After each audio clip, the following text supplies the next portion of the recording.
Welcome back. সকলকে স্বাগত জানাচ্ছি আফটার মিডনাইট স্টোরিজের 20 নম্বর এপিসোডে। এবং 20 নম্বর এপিসোড মানে বুঝতেই পারছেন অনেকটা পথ আমাদের চলতে হয়েছে এত অবধি আসার জন্য, এবং আমরা আরও পথ চলব আরও বেশি দূর যাওয়ার জন্য। আজকে আপনারা শুনবেন অনেকগুলি ঘটনা। আমি সবুজ আছি আপনাদের সঙ্গে। আজকের এপিসোডে থাকছে হাড় হিম করা ভয়ঙ্কর ঘটনা। প্রথম ঘটনাটি যমরাজের যান কবচ করা নিয়ে, দ্বিতীয় ঘটনাটি একটি বাসকে কেন্দ্র করে যে বাসে মৃত মানুষরা ভ্রমণ করে, তৃতীয় ঘটনাটি একটি ভুতুরে বাড়িতে মৃত আত্মার উপস্থিতি নিয়ে, চতুর্থ ঘটনাটি একটি বাড়ির দেয়ালে আটকে থাকা এক আত্মাকে নিয়ে। পুরো এপিসোড যেমন তোমাদের ভয় পাওয়াবে তেমনি হারিয়ে যাবে রহস্যময় দুনিয়ায়, তাই শুনতে হবে পুরো এপিসোড। আফটার মিডনাইট স্টোরিজ কোনো রকমভাবে কোনো অন্ধবিশ্বাস, কালো জাদু বা কুসংস্কারকে প্রমোট করে না। আফটার মিডনাইট স্টোরিজের কাজ বিভিন্ন মানুষের জীবনে ঘটে যাওয়া বিভিন্ন অলৌকিক ঘটনাকে সকলের সামনে তুলে ধরা। এর ব্যতীত আফটার মিডনাইট স্টোরিজের অন্য কোনো উদ্দেশ্য নেই। আফটার মিডনাইট স্টোরিজের ঘটনাকে সত্যি বলে বিশ্বাস করতে হবে এমন কোনো কথা নেই। ঘটনা বিশ্বাস করবেন কি করবেন না সেটা পুরোটাই নির্ভর করছে আফটার মিডনাইট স্টোরিজের শ্রোতাদের ওপর। আমাদের কাজ শুধুমাত্র আপনাদেরকে এন্টারটেইন করা। চলুন আজকের এপিসোড শুরু করি। সাবস্ক্রাইব না করা থাকলে সাবস্ক্রাইব করুন এবং আমাদের চ্যানেলের সঙ্গে জুড়ে থাকুন। চলুন বেশি কথা না বাড়িয়ে শুরু করা যাক আজকের প্রথম ঘটনা। হ্যালো সবুজ, আশা করছি তুমি এবং তোমার পরিবারের সবাই ভালো আছো। আমি শ্রাবণী, নদিয়া জেলার অন্তর্গত একটি শহরে থাকি। আমি আফটার মিডনাইট স্টোরিজ শুনি প্রায় 2024 থেকে, কিন্তু আমার আফটার মিডনাইট স্টোরিজের বেশিরভাগ ঘটনাই শোনা হয়ে গেছে। কম সময় হলেও তোমার ভয়েস আর আফটার মিডনাইট স্টোরিজের প্রত্যেকটা ঘটনার একনিষ্ঠ ভক্ত হয়ে গেছি আমি। অনেক দিন ধরেই ঘটনা পাঠাবো ভেবেও সময়ের অভাবে আর পড়াশোনার চাপে লিখে উঠতে পারিনি। বর্তমানে আমি ব্যাচেলর অফ আর্টসের প্রথম বর্ষের ছাত্রী। যাই হোক, বেশি না কথা বলে সরাসরি ঘটনায় আসা যাক।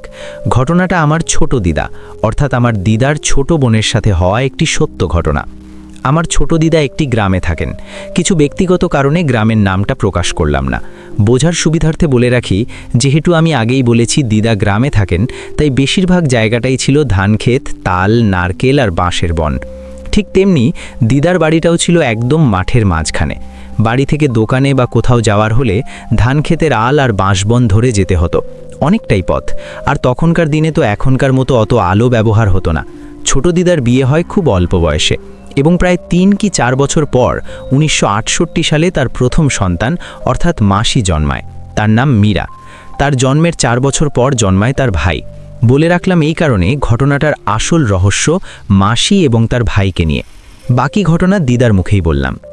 আমাদের মীরা ছিল দেখতে খুব সুন্দরী, চোখ দুটো টানা টানা, গায়ের রং দুধে আলতা। বাকি বাচ্চাদের মতোই চঞ্চল স্বভাবের, একটু চাপা প্রকৃতি, হাসি খুশি থাকতো সবসময়। আর তার ভাই ছিল তার প্রাণের চেয়েও বেশি প্রিয়। যা হয় আর কি, বাড়ির সবার ছোট, ভালোবাসা তো দ্বিগুণ হবেই। এখানেও তার অন্যথা হয়নি। রোজ দুপুরে তোর মাসি খেলতে যেত, কারণ ও খেলতে খুব ভালোবাসত। আস্তে আস্তে করে ও যত বড় হচ্ছিল তত ওর ঘোড়া আর খেলার নেশা বেড়ে যাচ্ছিল। কখনো মাঠে, কখনো বাঁশবনে, কখনো বা পুকুর ধারে যায় মাছ ধরতে। বাড়িতে খুব কম সময় থাকত। কিন্তু এই যে কথায় বলে না, মানুষ সুখে থাকলে কারো সহ্য হয় না, ঠিক তেমনি এত সুখ সহ্য হলো না। হঠাৎ একদিন মীরার ধুমঝড়, বিছানা ছেড়ে উঠতে পারে না। বমি, খাওয়া দাওয়া সব বন্ধ হয়ে যায়। কারুর সাথে কথা বলে না। ধীরে ধীরে করে কেমন একটা যেন হয়ে যায়। দিন দিন শরীরটা এতটাই অসুস্থ হয়ে পড়ে যে সে বসা বা হাঁটা সমস্ত ক্ষমতা হারিয়ে ফেলে। শরীরটা আস্তে আস্তে শেষ হয়ে যায়। একটা সময় পর কঙ্কালের মতো দেখতে হয়ে যায় মীরাকে। খাওয়া দাওয়া করা হয় না এবং আমরা সবাই খুব চিন্তায় পড়ে যাই। বলে রাখা ভালো, যেহেতু অনেক বছর আগের কথা বলছি, তখন লোকজন হঠাৎ করে ডাক্তারের চেয়েও জড়িবুটি, গাছগাছড়ার ওষুধ এগুলোই বেশি বিশ্বাস করত। আসলে কোনো মেয়ে এত দুষ্ট প্রকৃতির হওয়ার পরেও যদি সে সারাক্ষণ ঘরে শুয়ে থাকে, তখন তো চিন্তা হবেই। এই ভেবেই তাকে গাছগাছড়ার ওষুধ বানিয়ে এনে খাওয়ানো হয়। তাতেও কোনো ফল হলো না। শরীর আরও খারাপ এবং নিস্তেজ হতে লাগলো। চোখ মুখ আরও ফ্যাকাশে হয়ে গেল। একদিন তোর গাদান মানে দিদুর বর একজন ভালো ডাক্তারের খোঁজ নিয়ে আসলো এবং বিকালে মীরাকে তার কাছেই নিয়ে যাওয়া হলো। ডাক্তার তো দেখেই অবাক, কতদিন হলো রোগীর এই অবস্থা? আমি আমতা আমতা করে জবাব দিলাম, তাও 1 মাস মতো। ডাক্তার রেগে গিয়ে ধমক দিলেন, এতদিন হয়ে গেল আর আপনি আজকে এনেছেন নাকি? কি করছিলেন এতদিন? বললাম ওই গাছগাছরার ওষুধ বানিয়ে খাইয়েছি, কিন্তু কোনো লাভ হয়নি। আরও দিন দিন অসুস্থ হয়ে পড়ে, তাই আপনার কাছে এনেছি। দেখুন না ডাক্তারবাবু, কি হলো আমার মেয়েটার। ডাক্তারবাবু কিছুক্ষণ পরীক্ষা নিরীক্ষা করে বললেন, ওনার তো সাংঘাতিক রোগ হয়েছে, আর এতদিন ফেলে রেখেছেন বলে রোগটা আরও বড় আকার ধারণ করেছে। কিছুদিন আগে হলেও বাঁচানো সম্ভব হতো, কিন্তু এখন তো আর কিছু করার নেই। মারণ ব্যাধি একটি রোগ ওনার শরীরে বাসা বেঁধেছে, যে রোগে মৃত্যু নিশ্চিত। অবাক হয়ে বসে পড়লাম মাটিতে। কি থেকে কি হয়ে গেল এসব? চোখ থেকে জল পড়বে এমন সময় নিজেকে সামলে নিয়ে উঠে তোর মীরাকে নিয়ে বাড়ি আসলাম। ডাক্তারবাবু কিছু ওষুধ দিয়েছিলেন, সেটাই ওকে দিতাম। কিন্তু এই সুখ আর বেশি দিন থাকলো না। একদিন রাতে শুয়ে আছি, হঠাৎ কে যেন একটা মা বলে ডাকলো। আমি ভাবলাম মীরা তো এখন আর আগের মতো কথা বলতে পারে না, তাহলে কি বাইরে থেকে কেউ ডাকলো? ঠিক ভাবতে না ভাবতেই আবার সেই ডাক, মা ওঠো না মা, দেখো না ওরা আমাকে নিয়ে যেতে এসেছে। বুঝতে বাকি রইল না যে ওটা সত্যি মীরার গলা। ধরফর করে উঠে লণ্ঠন জ্বালিয়ে দেখি মীরা আমার দিকে এক দৃষ্টিতে তাকিয়ে রয়েছে। চোখ ছলছল করছে, যেন কি একটা বলবে, তবুও বলতে পারছে না। আমি বললাম, কিরে কি হয়েছে, কারা এসেছে, কি বলছিস মীরা এসব? আমি ভাবলাম এমনিতেই মেয়েটার শরীর খারাপ, হয়তো ঘুমের ঘোরে কোনো ভুলভাল স্বপ্ন দেখেছে। আমি বললাম, তুই শো, আমি জল নিয়ে আসি, তোকে উঠতে হবে না, আমি যাচ্ছি আর আসছি। মীরা আমার শাড়ির আঁচলটা চেপে ধরল, হয়তো ও জানতো আজকেই ওর শেষ দিন। আমি হাতকা ছাড়িয়ে নিয়ে বললাম, তুই শো, আমি এক্ষুনি আসছি। আগেকার দিনে এখনকার দিনের মতো বাথরুম আর রান্নাঘর একসাথে ছিল না, গ্রাম্য অঞ্চলে তো নয়ই। দিদুর ঘর থেকে রান্নাঘর আর বাথরুমটাও বেশ দূরেই ছিল। দিদুর 3টে ঘর ছিল, একটা ঘরে দিদু এবং মাসি, আর একটা ঘরে দাদু এবং তার ছেলে, আর একটা ঘর ফাঁকাই থাকতো। দিদু জল নিয়ে আসলো এবং মাসিকে দিল।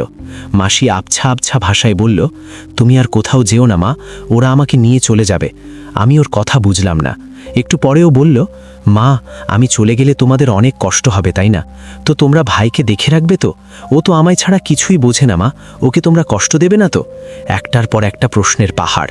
আমি ধমক দিয়ে বললাম, তুই ঘুমাতো, তোর কিছু হবে না, ওষুধ দিয়েছে ডাক্তারবাবু, দেখবি খুব তাড়াতাড়ি সেরে যাবি, তুই ভালো হয়ে উঠবি আগের মতো।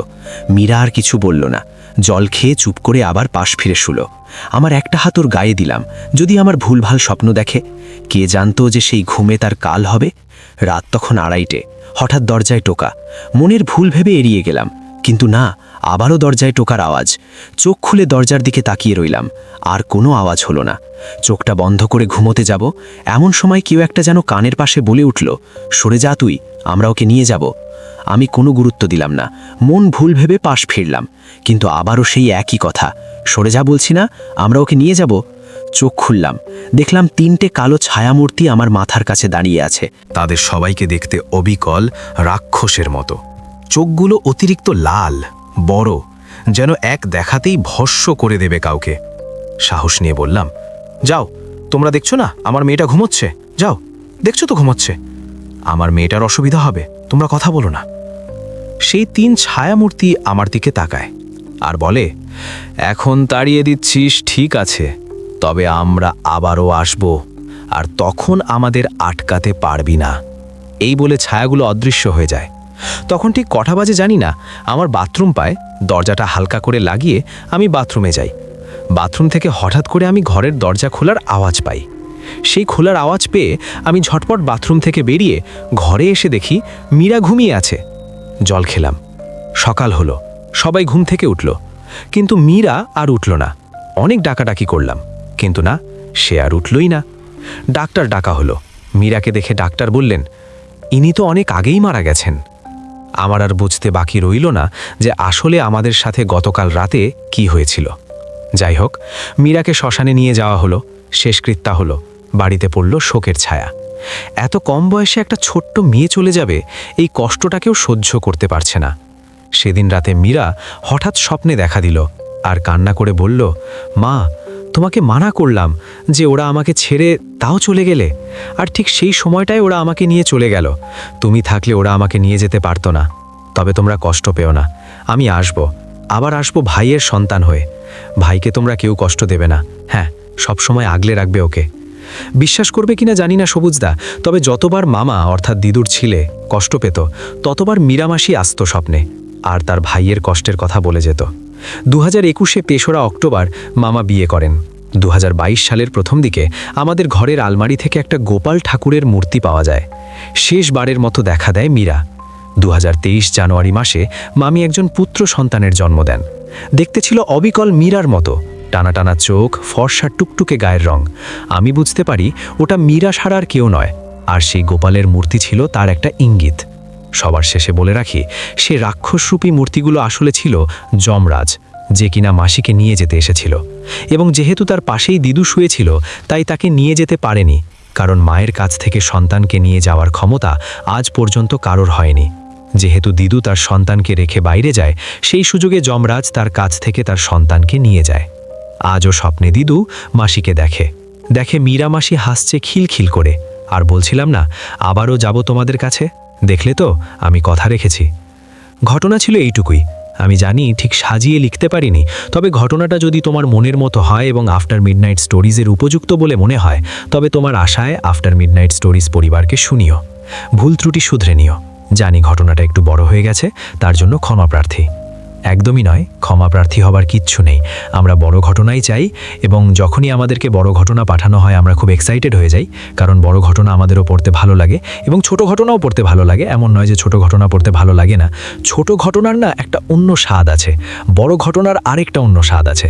তো আমরা, বিশেষ করে আমি পার্সোনালি, আমি সমস্ত ঘটনার মধ্যে সেই স্বাদটা খুঁজে পাওয়ার চেষ্টা করি, এবং আমি চাই আপনি আরও বড় ঘটনা পাঠান আমাদেরকে। এবং এই ঘটনাটা কিন্তু আমার খুব পার্সোনালি পছন্দ হয়েছে। আপনাদের কেমন লেগেছে আপনারা কমেন্ট করে জানান, এবং আপনারা আমাদের সঙ্গে কানেক্ট হতে পারেন আমাদের ফেসবুক পেজে বা আমাদের ইউটিউব চ্যানেলে কমেন্ট করে। আমাদের ফেসবুক পেজে গিয়ে আপনি কমেন্ট করতে পারেন। আমাদের ইনস্টাগ্রাম চ্যানেল রয়েছে একটি, আমি বলবো ডেফিনেটলি আপনারা আমাদের ইনস্টাগ্রাম চ্যানেলটিতে একবার যান। সেখানে আমরা বিভিন্ন ধরনের রিলস আপলোড করি, যে রিলসগুলোর মধ্যে ছোট ছোট টুকরো হরর স্টোরিজ থাকে। সো আশা করছি আপনাদের বেশ ভালো লাগবে। আমি এখন চলে যাব আমাদের পরবর্তী ঘটনায়। হাই সবুজদা, কেমন আছো? আশা করছি সব ঠিক আছে। আমি হাওড়া কদমতলা থেকে অভিষেক। আমি অনুষ্ঠানের ভক্ত, এবং প্রথমবারের মতন আমি বাস্তব জীবনের ঘটনা লিখতে যাচ্ছি। সময় নষ্ট না করে ঘটনাটি শুরু করা যাক। আমি এই ঘটনাটি আমার এক ঘনিষ্ঠ বন্ধুর কাছ থেকে শুনেছি, তাই আমি এটি তার ভাষায় লিখছি। প্রথমবার ঘটনা পাঠাচ্ছে অভিষেক। তোমাকে অনেক অনেক শুভকামনা, এবং তোমার সঙ্গে আমাদের কথাবার্তা চলতেই থাকবে। তোমার ঘটনা আমরা আফটার মিডনাইট স্টোরিজে পড়তেই থাকব, এটাই আমি চাই, এবং আশা করছি আজকের এই ঘটনাটি সবার ভালো লাগবে। আর আপনারাও কমেন্ট করে জানাবেন অভিষেক প্রথমবারের মতো ঘটনা পাঠিয়েছে, ওর ঘটনা আপনার কেমন লাগলো। খিলগাঁও থেকে মোহাম্মদপুরের দিকে প্রতিদিন বাসে করে যাতায়াত করত অভিষেক। অফিসে কাজের চাপ বেশি থাকত, তাই বেশিরভাগ সময় রাত পর্যন্ত থাকতে হতো। আর ফেরার সময় একটাই নির্দিষ্ট বাস, রাত 11টার শেষ বাস ছিল তার। বর্ষা, যাত্রী কম, রাস্তা ফাঁকা, আর বাসটা সবসময় একই টাইমে আসতো, কখনো দেরি করতো না। সেদিন ছিল বৃহস্পতিবার। অফিসে একটা প্রজেক্ট করতে করতে রাত 11টা বেজে গেল। দ্রুত রওনা দিল অভিষেক। বাসস্ট্যান্ডে পৌঁছে দেখে শেষ বাসটা দাঁড়িয়ে আছে, তবে আশ্চর্যজনকভাবে বাসটা একদম ফাঁকা। চালক এবং কন্ডাক্টর অস্বাভাবিকভাবে চুপ। বাসে ওঠার সময় কন্ডাক্টর অভিষেকের দিকে একটা কেমনভাবে যেন তাকালো। তাকিয়ে বলল, ভাই, আপনি ঠিক যাবেন তো? অভিষেক একটু অবাক হলেও মাথা নেড়ে উঠে বসল জানলার পাশে। বাসটা ধীরে ধীরে চলতে শুরু করল। বাসটা চলতে শুরু করার কিছুক্ষণের মধ্যেই অভিষেক খেয়াল করল রাস্তার আলোগুলো হঠাৎ করে নিভে যাচ্ছে একটার পর একটা।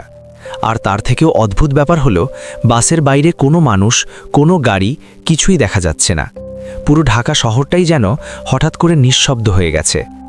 অভিষেক কন্ডাক্টরকে বলল, ভাই, আজকে লোডশেডিং হয়েছে নাকি সব জায়গায়? কন্ডাক্টর একটু দম নিয়ে বলল, আপনি চুপ থাকেন, যত কম কথা বলবেন তত ভালো। অভিষেকের ধীরে ধীরে ভয় লাগতে শুরু করল। বাসের জানালায় তাকিয়ে রাস্তার পাশে একটা ছায়ামূর্তিকে দেখল। ছায়ামূর্তিটার মুখ বোঝা যাচ্ছে না, কিন্তু সেটার মুখ যেন একদৃষ্টে তাকিয়ে আছে অভিষেকের দিকেই। এটা কি? ভাবতে না ভাবতেই ছায়াটা যেন হঠাৎ করে বাসের পাশে চলে এলো। এমনকি জানালার কাঁচের ভেতর দিয়েও ঠকঠক করে একটা শব্দ শুনল অভিষেক। ও ভয়ে চোখ বন্ধ করে ফেলল। এবার বাস চালক বলল, ভাই চুপ, পিছনে তাকাবেন না। গলার স্বরটা অদ্ভুত, যেন বহু বছর ধরে কেউ কথা বলেনি এমন কেউ।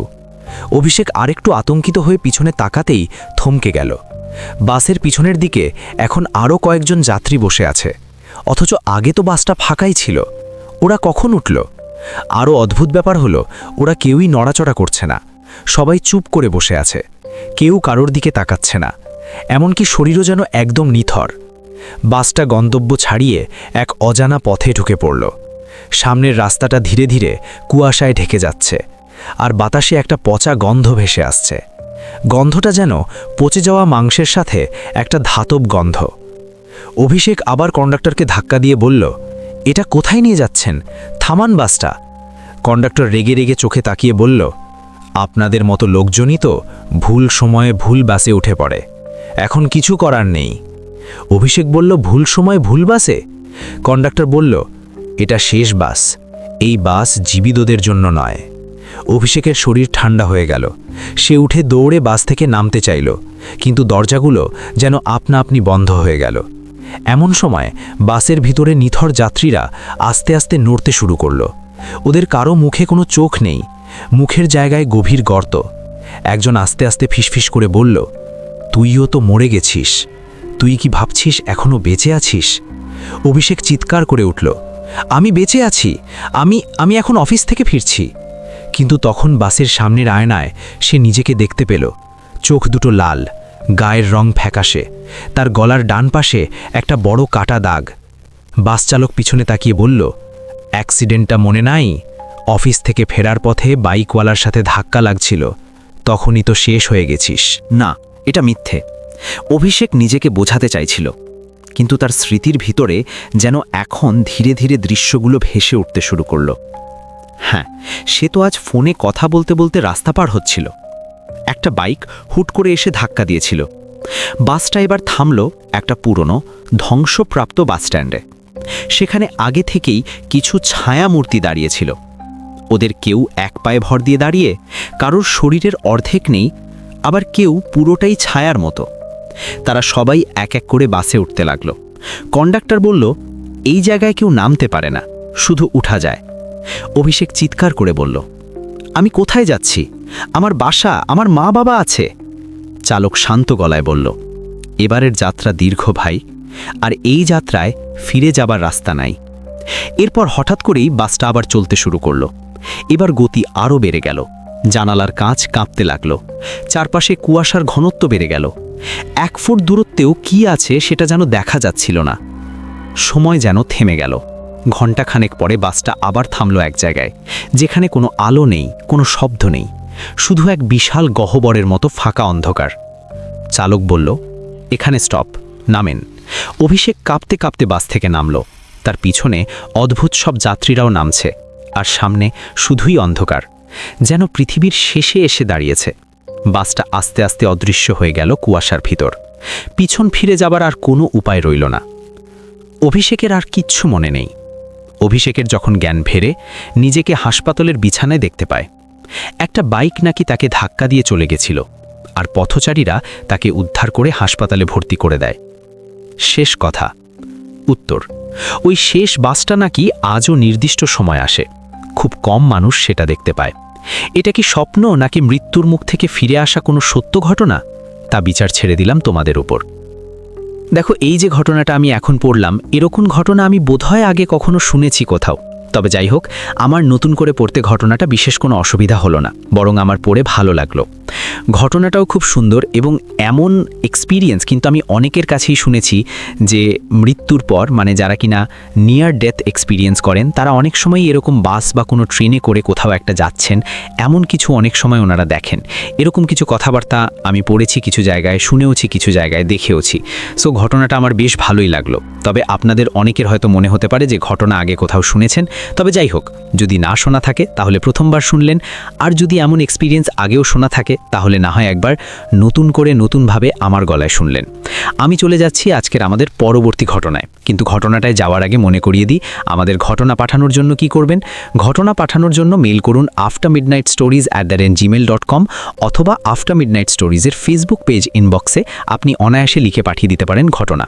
আপনার জীবনে কোনো যদি সত্যিকারের ঘটনা ঘটে থাকে বা আপনার শোনা কোনো ঘটনা যেটা ডেফিনেটলি আপনি কোনো রেডিও স্টেশনে শোনেননি বা কোনো ইউটিউব চ্যানেলে শোনেননি, আপনি রিয়েল কোনো মানুষের কাছ থেকে শুনেছেন, মানে রিয়েল বলতে আপনার আশপাশের কোনো মানুষের কাছ থেকে শুনেছেন, এমন ঘটনা আমাদেরকে পাঠিয়ে দিন এবং সেই ঘটনা কিন্তু আমরা সিলেক্ট করে আমরা আমাদের শোতে আপনার ঘটনাটাকে এভাবে উপস্থাপন করব। আপনাদের কেমন লাগছে আফটার মিডনাইট স্টোরিজ এটা কিন্তু আপনাদেরকে একটু জানাতে হবে এবং আপনারা আমাদের হোয়াটসঅ্যাপ চ্যানেলটাতেও জয়েন করতে পারেন। আমরা সমস্ত লিঙ্ক দিয়ে দিচ্ছি ডেসক্রিপশনে এবং ফেসবুকে, ইনস্টাগ্রামে আমাদেরকে জানান আপনাদের কেমন লাগছে আপনার আফটার মিডনাইট স্টোরিজ এবং কিভাবে আমরা এই শোটাকে আরও বেটার করতে পারি। সামনে বেশ কিছু নতুন জিনিস আসছে, আমিষ আসছে, সো আমরা খুব এক্সাইটেড এবং আমি আশা করব যে আপনারাও সকলে ততটাই এক্সাইটেড আমিষ দেখার জন্য। আমি চলে যাচ্ছি আজকের আমাদের পরবর্তী ঘটনায়। নমস্কার সবুজ, আমি আফটার মিডনাইট স্টোরিজের এক পুরনো শ্রোতা। শুক্র রবিবার তোমার ঈশ্বর প্রদত্ত কণ্ঠ না শুনলে ঘুম আসে না, তবে তোমার কাছে এটা আমার পাঠানো প্রথম ঘটনা। ঘটনাটা আমার সাথে ঘটা খুবই অদ্ভুত এবং রহস্যময় ঘটনা বলতে পারো। প্রত্যেক মানুষের জীবনে কিছু কিছু ঘটনা থাকে যেটা সে চায় সবাইকে জানাতে, কিন্তু ওই ঘটনার সাথে আরও কিছু ছোট ছোট ঘটনা বা কারণ জড়িয়ে থাকে, যার জন্য সেসব ঘটনা আর কাউকে বলা হয়ে ওঠে না। কিন্তু না বলে থাকাও যায় না বেশি দিন। যতই হোক, মানুষের মন তো আরও বেশি রহস্যময়। ঘনীভূত না করে শুরু করি কেমন? ঘটনার শুরুতেই জানাই আমি তৃষা, আর এটা আমার একদমই নিজস্ব অভিজ্ঞতা। তৃষা আমার অপ্রচলিত নাম। প্রচলিত নামটি ব্যবহার করলাম না, কারণ এই ঘটনার সাথে আরেকটি চরিত্র জড়িত আছে। ওয়ান্স অ্যাগেন একজন নতুন ঘটনা প্রেরক আমাদের আফটার মিডনাইট স্টোরিজে, এবং ওর নামটা বেশ সুন্দর। অপ্রচলিত নাম হিসেবে তৃষা বেশ সুন্দর একটা নাম, এবং আমি ডেফিনেটলি পার্সোনালি প্রচলিত নামটি জানার ইচ্ছা প্রকাশ করব। বলছে প্রচলিত নামটি ব্যবহার করল না ও কারণ কিছু চরিত্রই ঘটনার সঙ্গে জড়িত আছে এবং তার অনুমতি ছাড়া আমি আমার আসল নাম ব্যবহার করে কারোর ব্যক্তিগত জীবনের সমস্যা তৈরি করতে চাই না। ওকে, ঘটনার প্রয়োজনে এই নকল নামের খোলস। আমি এক নামকরা মেডিকেল কলেজের 3য় বর্ষের ছাত্রী। কলেজের নামটিও সঙ্গত কারণেই গোপন রাখলাম। ঘটনাটি আমার সাথে ঘটেছে বেশ কয়েক মাস আগে। আমি তখন শুধু 2nd ইয়ার থেকে 3rd ইয়ারে উঠেছি। কলেজের সভাপতি লাজুক হওয়ার কারণে খুব একটা বন্ধুবান্ধব তৈরি করতে পারিনি, তবে সেই ভর্তির সময় থেকেই একজনকে বেশ পছন্দ ছিল বন্ধু হিসেবে। তিনি আমাদের কলেজের MBBS করেছেন এবং বর্তমানে আরও এক অন্য হাসপাতালে PGT হিসেবে পড়াশুনো করছেন। ইনি আমার ঘটনার দ্বিতীয় চরিত্র। স্বভাবত লাজুক প্রকৃতির হলেও ওনার সাথে আমার বেশ ভালোই আলাপ হয়ে গেছিল, বেশ ভালো একটা বন্ধুত্ব তৈরি হয়েছিল। তারপরে উনি অন্য হাসপাতালে চলে গেলেন। বেশ কয়েকবার আমাদের যোগাযোগ অনেকটাই ক্ষীণ হয়ে যায়। একদিন উনি আমাকে ফোন করেন এবং বলেন যে ওনার হুগলির দিকে কোনো একটা হাসপাতালে 3 মাসের জন্য পোস্টিং পড়েছে। আশেপাশে কোনো পিজি বা মেস না পাওয়ায় উনি একটা বাড়ি ভাড়া নিয়েছেন, কিন্তু বুঝতে পারছেন না কিভাবে সব গুছিয়ে নেবেন। ওনার আসল বাড়ি হচ্ছে উত্তরবঙ্গে, তাই এক প্রকার অনুরোধ করলেন আমাকে সাহায্য করার জন্য। আমিও বাড়িতে বান্ধবীর কাছে যাওয়ার অজুহাত দেখে ওনাকে সাহায্য করার জন্য যাব বলে ঠিক করলাম। নির্দিষ্ট দিনে সকালবেলা বাড়ি থেকে বেরোলাম। পৌঁছতে পৌঁছতে 3 ঘন্টা লাগলো। যখন গন্তব্যে পৌঁছলাম ঘড়িতে তখন পাক্কা 1:10। দীপ্তদা, মানে এতক্ষণ যার কথা বললাম তার ছোটবেলার নাম, দীপ্তদা ডিউটিতে ছিল, আগের থেকে বলে দেওয়া ভালো। নির্দিষ্ট জায়গা থেকে চাবি নিয়ে ঘরে ঢুকলাম। দোতলা বাড়ির নিচের তলাটা দীপ্তদার ভাড়া নেওয়া, ওপরের তলায় হয়তো অন্যরা থাকে। দীপ্তদা এলো তখন প্রায় 1:45, তাতে 2টো বিরিয়ানির প্যাকেট, এবং আমার দিকে একটা এগিয়ে দিয়ে বলল যে এলি বলে আমার বেশ সুবিধে হলো জানিস, 2 দিন এত অগোছালো জায়গা থেকে প্রাণ হাঁপিয়ে উঠল। যতই হোক, মেয়েদের হাতে জাদু থাকে, can turn a house into a home. সত্যিই খুব অগোছালো করে রাখা ঘরটা, দেখে ঠিকঠাক করে গুছিয়ে নিতে হবে, কারণ অগোছাল জায়গায় মহারাজ থাকতে পারেন না। ওনার সব ফিটফাট চাই, কিন্তু তিনি নিজে কিছু করতে পারেন না। যাই হোক, খেয়ে দিয়ে আমি আর দাদা মিলে ঘরটা গোছাতে শুরু করলাম। এখানে বাড়িটার বর্ণনা দিই। দোতলা বাড়ি, নিচের তলায় 2টো ঘর, একটা ছোট একটা বড়। বড় ঘরটার সংলগ্ন একটা ছোট বারান্দা গোছের জায়গা, আর ছোট ঘরটার সামনে এক চিনতে ফাঁকা জায়গা আর একটা সিঁড়ি ওঠার জন্য। বড় ঘরের বাম পাশে একটা ফাঁকা মতো জায়গা আছে, ওখানে দাদা বাইক রেখেছে। রান্নাবান্না, খাওয়া দাওয়ার ব্যবস্থা সব বড় ঘরটাতেই। ছোট ঘরটা বন্ধ, আর ওপরে থাকেন বাড়ির মালিক, বিপত্নিক, অবসরপ্রাপ্ত ভদ্রলোক, যিনি বর্তমানে মেয়ের বাড়িতে দিয়েছেন। মেইন রোড থেকে বেশ ভিতর দিকেই বাড়িটা, একটু পুরনো ঘচে কিন্তু সস্তা। আর মোটে 3 মাসের জন্য কেই বা দর কষাকষি করবে। যাই হোক, সব ঘর গুছিয়ে ঠিকঠাক করতে করতে বিকেল হয়ে গেল। কথা ছিল সন্ধ্যার আগে দাদা ট্রেনে তুলে দেবে, কিন্তু বেরোনোর সময় এমন ঝড় বৃষ্টি হলো আর তার সঙ্গে বাজ পড়তে লাগলো যে কিছুতেই বেরোনো গেল না। খুবই অস্বস্তিকর ব্যাপার। ঠিক হলো রাতে আমি বড় ঘরে ঘুমাবো আর দাদা এক রাতের জন্য ছোট ঘরটায় ম্যানেজ করে নেবে। কি আর করা, বাড়িতে ফোন করে জানিয়ে দিলাম ঝড় বৃষ্টির জন্য আজ আর বাড়ি যেতে পারবো না, কাল সকালে যাব। খেয়ে দিয়ে রাতে শুয়ে পড়লাম নাইট ল্যাম্প জ্বালিয়ে। আমার কোনোদিনও ঘুম হয় না, তাই ঘুটঘুটে অন্ধকার করে ঘুমানোর চেষ্টা করলাম। ছোট ঘরে আলো জ্বলছে, তার ক্ষীণ রেখা আমার ঘরে ঢুকছে। তার উপর বাইরে মাঝে মাঝেই বিদ্যুৎ চমকাচ্ছে, তার আলো এসে জমাট অন্ধকারটাকে কিছুক্ষণের জন্য ভেঙে টুকরো টুকরো করে দিচ্ছে। ঘুমিয়ে পড়েছিলাম, হঠাৎ করে একটা অদ্ভুত আওয়াজে আমার ঘুম ভাঙল। আওয়াজটা কিন্তু আস্তে হচ্ছে, কিন্তু একটু অদ্ভুত গোঙানি, যেন আমার ইনটিউশন আমাকে কিছু একটা বলতে চাইছে ওই আওয়াজটার ব্যাপারে, যেন আমি একটু বেশি সজাগ হয়ে যাচ্ছি। আওয়াজটা আস্তে আস্তে হতে হতে মিলিয়ে গেল এক সময়। মোবাইলে দেখলাম রাত 1টা, দাদার ঘরে তখনও আলো জ্বলছে। এত রাতে আর আওয়াজের উৎস অনুসন্ধান না করে দ্বিতীয়বার ঘুমানোর চেষ্টা করলাম। ঘুমটা এসে গেছিল। হঠাৎ করে মনে হলো মাথার কাছে কেউ যেন এসে দাঁড়িয়েছে। ঘুমের ঘরে ভাবলাম দাদা হয়তো, কিন্তু তারপরই অনুভব করলাম আমার বিছানার চারপাশে কিছু একটা ঘুরছে আর আমাকে দেখছে। ঘুমের ভাবটা হঠাৎ করে কেটে গেল। সজাগ হয়ে অনুভব করলাম কিছু তো একটা আছে আমার ঘরে। ধীরে ধীরে একটা ভয় হতে শুরু করলো। দাদার ঘরের আলো তখন বন্ধ হয়ে গেছে, বাইরে তুমুল বৃষ্টি নেমেছে। অন্ধকার ঘরে কিছু ঠাহর করা যাচ্ছে না। হাতড়ে হাতড়ে মোবাইলটা বের করলাম, ফ্ল্যাশ জ্বালাতে গিয়ে দেখলাম ফ্ল্যাশটা জ্বলল না। পুরনো দিনের বাড়ি, সুইচবোর্ড ঘাট থেকে বেশ খানিকটা দূরে। সাহস হলো না নেমে আলো জ্বালানোর, যদিও লাভ ছিল না, কারণ লোডশেডিং চলছিল। উঠে বসলাম বিছানায়। এত অন্ধকারেও পায়ের কাছে আয়নায় নিজের প্রতিবিম্ব স্পষ্ট দেখতে পেলাম, কিন্তু আয়নার মধ্যে থাকা আমার প্রতিবিম্বটি দেখে একটু খটকা লাগলো। এরপর যেটা হলো সেটা ভাষায় প্রকাশ করা আমার জন্য দুঃসাধ্য। সেই মুহূর্তে আমার ভয়ে আমার অনুভূতি জানি না কতটা প্রকাশ করতে পারবো। স্পষ্ট দেখলাম আমি বসে থাকা সত্ত্বেও আয়নায় আমার প্রতিবিম্ব উঠে দাঁড়িয়ে পড়ল সোজা, তারপর এগিয়ে আসতে থাকলো আমার দিকে। আমি চেঁচিয়ে উঠতে যাব, দেখলাম আমার চেঁচানোর ক্ষমতা নেই, মাথা ঝিঝি করছে, অন্ধকার আরও জমাট বেঁধে আসছে। কতক্ষণে অবস্থায় ছিলাম আমি জানি না। এমন সময় হঠাৎ করে মোবাইলের রিংটোনটা বেজে উঠল। দেখলাম দীপ্তদা ফোন করেছে। আশেপাশের পরিবেশ একটু বদলে গেল। আলো তখনও জ্বলছে দাদার ঘরে, আমার ঘরেও বেশ আলো আসছে। তবে কি কারেন্ট চলে এলো? প্রাথমিক আতঙ্কটা কাটিয়ে ফোনটা তুললাম। ওপাশ থেকে দাদার আওয়াজ ভেসে এলো, কিরে, তোকে যে বললাম ওয়াশরুম থেকে ফেরার সময় জানাবি, ঘরে চলে গেলি? আমি বললাম, আমি কখন ওয়াশরুমে গেলাম? এই তো একটু আগে আমার ঘরে জানালার কাছে দাঁড়িয়েছিলি, বলি ওয়াশরুম যাবি? আমি বললাম, কিন্তু আমি তো ঘর থেকে বেরোইনি। ভয়ে আমার গলা শুকিয়ে গেল। দাদা বলল, ছোট ঘরে ল্যাপটপে পড়ছিল, এমন সময় লোডশেডিং হয়ে যায়, তখন জানালার কাছে দেখে কেউ একজন দাঁড়িয়ে। আমি ছাড়া যেহেতু বাড়িতে দ্বিতীয় কেউ নেই, তাই ভেবেছে হয়তো আমি ওয়াশরুম যাব। দাদা সঙ্গে যেতে চাইলে মূর্তিটা মাথা নেড়ে মানা করে দেয়। দাদাও ভাবে হয়তো দাদা গেলে আনকমফর্টেবল ফিল হতে পারে, তাই দাদা চায়নি, কিন্তু বলে গিয়েছিল ঘরে যাওয়ার আগে জানিয়ে যেতে। এখন আমার ঘর থেকে খুটখাটা আওয়াজ শুনে ফোন করে আমাকে। সবটা শুনে আমি দাদাকে বলি আমি দাদার কাছেই শোবো। জানি একটু অস্বস্তিকর প্রস্তাব, কিন্তু আমি এতটাই ভয় পেয়েছিলাম যে দ্বিতীয় কিছু আর পাবিনি। দাদা একটু কিন্তু করে আমার কাছে এসে বসে। আমি বেশ অস্বস্ত হয়ে ঘুমোতে যাই, কিন্তু রাত তখন 3টে। হঠাৎ করে আমার ফোনে একটা কল আসে দাদার নাম্বার থেকে। অবাক হয়ে সামনে তাকাই, দেখি দাদা ঘুমোচ্ছে। ভয়ে কাঁপতে কাঁপতে ফোনটা ধরি। ওপাশ থেকে মৃদু একটা আওয়াজ ভেসে আসছে, ঠিক যে আওয়াজটা আমি শুনেছিলাম একদম প্রথমে। এবার মন দিয়ে শুনলাম কোনো মহিলা কণ্ঠ যেন কিছু একটা পড়ছে মৃদুস্বরে। দাদাকে ডাকলাম আস্তে করে। দাদা গভীর ঘুমে মগ্ন। একটু লজ্জা লাগলো হঠাৎ। যা হবে হোক বলে স্পটিফাইতে হনুমান চালিসা চালিয়ে কানে হেডফোন গুঁজে দিলাম। তারপর ঘুমোলাম একদম সকাল। পরদিন সকালেই দাদা স্টেশনে ট্রেনে তুলে দিল। ট্রেনে তোলার আগে শুধু একটাই প্রশ্ন করেছিল, কাল রাতে 3টার সময় আমি কোথায় গিয়েছিলাম? কিন্তু আমি তো এক পাও নড়িনি বিছানা থেকে। দাদার বক্তব্য অনুযায়ী আমি নাকি ওই সময় ঘরেই ছিলাম না, প্রায় মিনিট 10 পরে ফিরেছি, তাও আবার দাদা ফোন করতে। বড় অবাক লাগলো। তারপর অবশ্য শুনেছিলাম দাদা ওই বাড়িতে বেশি দিন থাকেনি।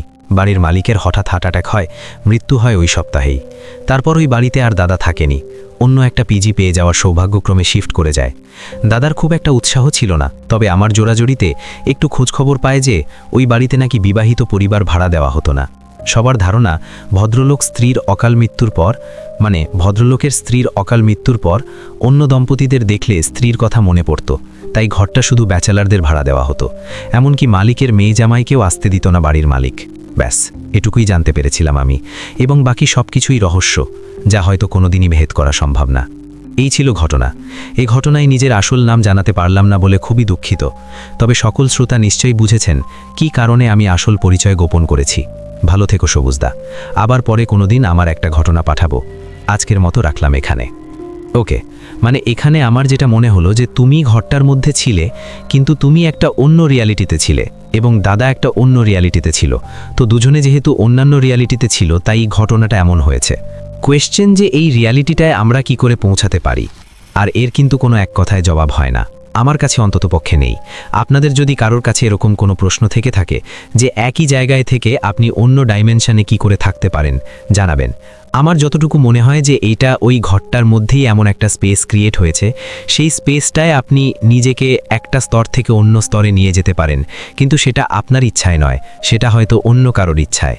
মানে ধরুন আপনি আপনার ঘরে আছেন, আপনি আপনার বাবা মার সাথে কথা বলছেন, কিন্তু পরে গিয়ে জানতে পারছেন আপনি আপনার বাবা মার সঙ্গে কথাই বলেননি। আপনি হয়তো ওই সময়টায় বাথরুমে ছিলেন, বা আপনি হয়তো ওই সময়টায় বাইরে বেরিয়েছিলেন। কি বড় অদ্ভুত ব্যাপার না? অনেক প্রশ্ন থাকে যে প্রশ্নের কোনো উত্তর থাকে না। আমি চলে যাচ্ছি আজকের আমাদের পরবর্তী ঘটনায়। আমি সবুজ আছি আপনাদের সঙ্গে। শুনছেন after midnight stories, episode number 20। রাতের অন্ধকারে কত যে কান্না লুকিয়ে থাকে, দেওয়ালের ফাটলে জমে থাকে অশরীরের গল্প। শুধু সাহসীদের কানেই আসে সেই ফিসফিসানি, যারা শোনে তাদের জীবন আর আগের মতো থাকে না। নমস্কার, আমি ভাস্কর। আমি আপনার ঘটনার এক নিঃশব্দ অথচ গভীর শ্রোতা। এমন একটি ঘটনা আমার হাতে এসেছে যা না বলে আমি থাকতে পারলাম না। ঘটনাটি আমি আমার এক ক্লাসমেটের মুখ থেকে শুনেছি। সে যেভাবে বলেছিল আমি ঠিক সেভাবেই আপনার কাছে তুলে ধরছি। আমি তখন মাত্র 17 বছরের একটি ছোট্ট ছেলে। বলাই বাহুল্য, বাবার বদলির চাকরি থাকার কারণে আমাদের জীবনটা ছিল ঘুরে ঘুরে বেড়ানোর গল্পের মতো। যখন যেখানে পোস্টিং, সেখানেই নতুন ঠিকানা। সেবার বাবার ডিউটি পড়ল বাঁকুড়ায়। তা অচেনা শহরে অজানা গলির মধ্যে এক পুরনো বাড়ি ভাড়া নিয়ে থাকতে শুরু করলাম আমরা। বাড়িটার কথা বলতেই হয়, সাইজে মাঝারি, তবে প্রথম দিনেই চোখে লেগেছিল তার অদ্ভুত রহস্যময়তা। উঠোনে দাঁড়িয়ে যদি জানলার দিকে তাকাও, স্পষ্ট দেখা যায় ঘরের ভিতরের ছায়াময় কোণ। বাড়িতে পা রেখেই যেন বোঝা যাচ্ছিল কত যুগ ধরে এ বাড়ির দরজা জানলা খোলা হয়নি, কত শতাব্দীর ধুলো জমে আছে এর শরীরে। তবু উপায় কি? এখানেই তো থাকতে হবে, এখানেই অ্যাডজাস্ট করতে হবে। প্রথম কয়েকটা দিন বেশ ভালোই কেটেছিল। নতুন জায়গা বলে কিছুটা অস্বস্তি ছিল, তবে 3-4 দিনের মধ্যেই সে অস্বস্তিও কেটে গেল। কিন্তু কে জানতো সব কিছুর শুরুটা তখনও বাকি। আমার পড়ার ঘর, সেই ছোট্ট ঘরটা যে একদিন আমার জীবনের সবথেকে ভয়ের ঘটনার সূচনা করবে, সেটা কি তখনও ভাবতে পেরেছিলাম? এরপর প্রতিদিনের মতোই আমি সন্ধ্যাবেলা পড়তে বসেছিলাম। বাড়ির চারপাশে তখন নীরবতা, শুধু দূরে কোথাও কুকুরের হালকা ঘেউ ঘেউ শোনা যাচ্ছিল। আমি টেবিলের উপর বই খাতা খুলে মন দিয়ে পড়ার চেষ্টা করছিলাম। হঠাৎ কানে এলো এক অদ্ভুত ফিসফিসে আওয়াজ।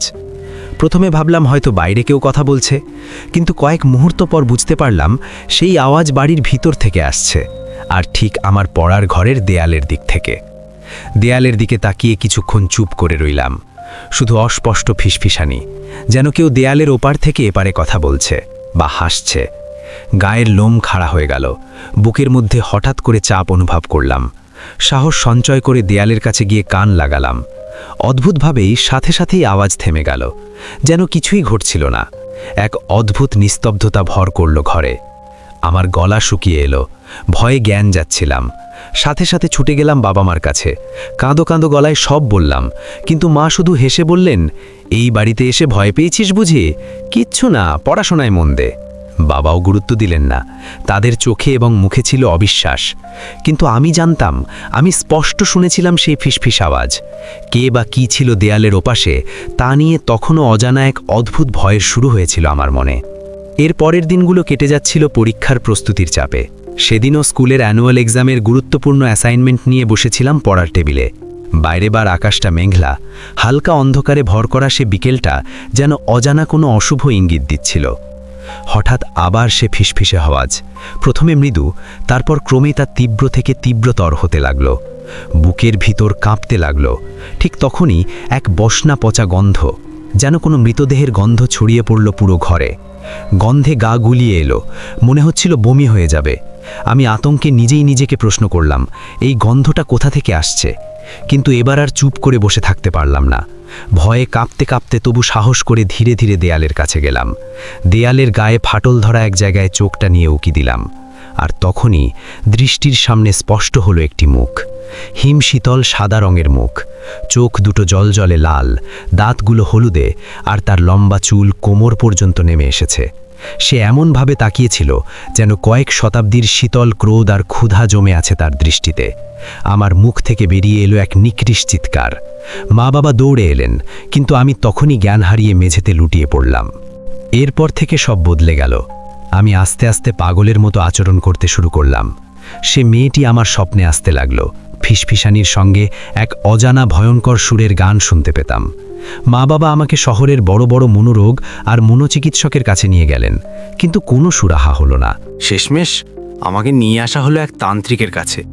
তিনি আমার দিকে তাকিয়ে এক গভীর দীর্ঘশ্বাস ফেলে বললেন, ভাগ্য ভালো যে সময় মতো এনেছ। আর 2 দিন দেরি হলে ছেলেটাকে বাঁচানো সম্ভব হতো না। এই বাড়িতে 1 শতাব্দী পুরনো প্রেতের বাস ওই ছেলেকে তিলে তিলে শেষ করছে। তারপর তিনি আরও বললেন, আমি যে তাবিজ দিচ্ছি ওটা 1 মাস ওর গলায় বেঁধে রাখবে, তারপর ও বাড়ি ছেড়ে চলে আসবে, তাহলেই হয়তো মুক্তি পাবে। তিনি একটি তাবিজ হাতে দিলেন। সে তাবিজ 1 মাস গলায় পড়ে রাখার পর আস্তে আস্তে সব ভুলে যেতে শুরু করলাম। ওই বাড়ি, ওই মুখ, সে ভয়াবহ গন্ধ, সব যেন কুয়াশার মধ্যে মিলিয়ে গেল। এরপর বাবার আবার নতুন পোস্টিং হলো। আমরা সে অভিশপ্ত বাড়ি ছেড়ে অন্য জায়গায় চলে এলাম। এক নতুন বাড়ি, এক নতুন জীবন। এটাই ছিল আমার বন্ধুর জীবনের সবচেয়ে ভয়াবহ অভিজ্ঞতা। ভুলে যেতে চাইও যে অভিশপ্ত মুখ আজও স্বপ্নে ভয় পাইয়ে যায় আমার বন্ধুকে। ভুলভ্রান্তি থাকলে সংশোধন করে নিও। ইতি ভাস্কর। কেমন লাগলো আজকের আপনাদের এই এপিসোড? আমাদেরকে অবশ্যই কমেন্ট করে জানাবেন এবং আমাদেরকে ঘটনা পাঠানোর জন্য মেল করুন aftermidnightstories@gmail.com অথবা আফটার মিডনাইট স্টোরিজের ফেসবুক পেজ ইনবক্সে লিখে পাঠান ঘটনা। সমস্ত লিঙ্ক দেওয়া রয়েছে ডেসক্রিপশন সেকশনে, সেখান থেকে আমাদেরকে খুঁজে পাওয়া খুবই সহজ। চলে যাই একটু আগের দিনে যারা যারা কমেন্ট করেছিলেন। সৌম্যদ্বীপের এপিসোডে যেমন রূপালী খাতুন লিখছেন, সত্যি কথা বলতে সবুজ তুমি আমাদের ছোটবেলাটা ফিরিয়ে দিলে। এবং আরেকটু বড় কমেন্ট করেছেন, লিখছেন থ্যাংক ইউ আমাদের ছোটবেলাটা ফিরিয়ে দেওয়ার জন্য। আমার কমেন্ট করেছেন, আমাদের মধ্যে রয়েছেন লীনা মাইতি, তপন মল্লিক, আমাদের মধ্যে রয়েছেন পিয়ালি চক্রবর্তী, অনিকা, মন্দিরা দত্ত, সংযুক্তা সামন্ত, অর্পিতা রায়, সিন্ড্রেলা, TDLCO, আরিফা খাতুন রয়েছেন, রাখি পাল, বন্দিতা। সবুজ ব্যানার্জি লিখছেন অসাধারণ লাগলো ঘটনাটি, ধন্যবাদ সৌম্যদীপ দাদা এত সুন্দর একটি ঘটনা আফটার মিডনাইট স্টোরিজ পরিবারকে উপহার দেওয়ার জন্য। Love you after midnight stories. Supriya Roy লিখছেন সৌম্যদীপদার ঘটনা মানে গায়ে কাঁটা দেওয়ার মতো ঘটনা। আজকের ঘটনাটাও ভীষণ ভয়ঙ্কর এবং গায়ে কাঁটা দেওয়ার মতো। ভীষণ ভালো লাগলো এই ঘটনাটা। অনন্যা দাস আমাদের মধ্যে রয়েছেন, রিমি, প্রশান্ত কোনার আমাদের মধ্যে রয়েছেন, মোনালিকা দত্ত, রিমি সাহা কমেন্ট করেছেন, শম্পা মুখার্জি কমেন্ট করছেন, নেহা আচার্য রায়, ক্রিয়েশন, তৃষা হালদার এবং আরও অনেকেই। আশা করছি আপনাদের আজকের এপিসোডটিও বেশ ভালো লেগেছে। বড় এপিসোড ছিল এবং অনেকগুলি ঘটনা ছিল। জানাবেন কমেন্ট করে কেমন লাগলো। আমি সবুজ ছিলাম আপনাদের সঙ্গে।